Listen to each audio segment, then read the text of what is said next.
think sometimes we all have our own problems. We have things that we deal with, and we might not know the root of these problems, or you might know, but we just don't want to accept them. I wanted to give a tribute to my fraternity, Deltasig, simply because they make me a better person. They gave me the ideal college experience, but the main thing I wanted to focus on is they taught me how to love myself. For as long as I can remember, I've always stepped one foot in and stepped with one foot out of things. I could never commit to anything. Even when I was younger, basketball team. I liked basketball. I joined the basketball team, played one game, balled out, I quit. Later, football team, played one possession, got on defense, and walked off the field, and I went home. I always asked myself, and I always made these excuses. I always said, I'm too short for basketball. Football is not my thing. I made excuses for myself, and I ran away from these things.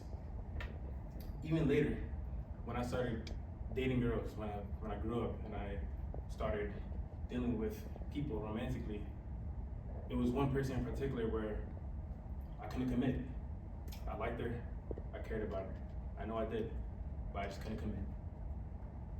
Fast forward to now I'm in college, and I joined, and I met these guys, these group of guys. They were cool, they were fun. And whenever they asked me, hey, are you thinking about rushing? My first initial thought was no. At first I thought frats were weird, and I told them I don't want to be a Freemason. And even though I didn't want to join, I got initiated in it anyways.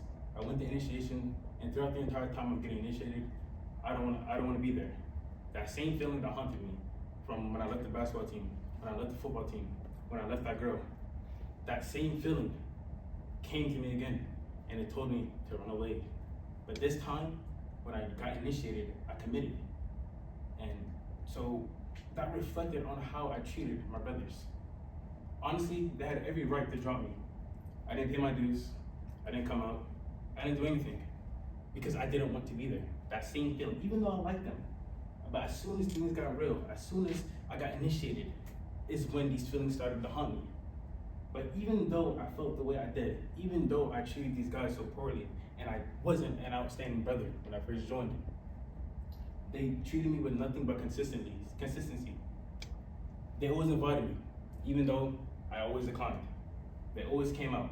They always expressed how much of an important member I am. They made me feel seen.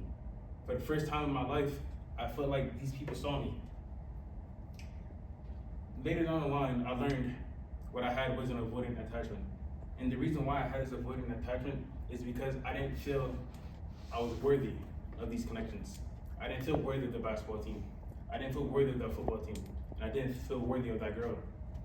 I didn't want to feel this way.